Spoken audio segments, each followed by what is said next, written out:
फटाऊ बस बस यह तो हर जीभिया अपने जबनिया पर रखतनी काबू, अपने जबनिया पर रखतनी काबू। हमर 10 बीघा जोती है का तोहर बाबू, हमर 10 बीघा जोती है का तोहर बाबू हमर 10 बीघा जोती है, का तोहर बाबू हमर 10 बीघा जोती है।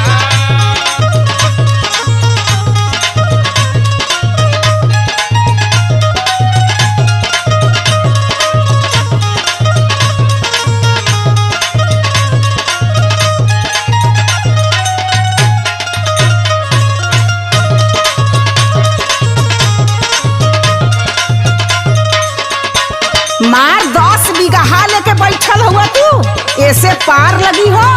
करिए पगली तोके 10 बीघा कम लौकत हो, कितना जने के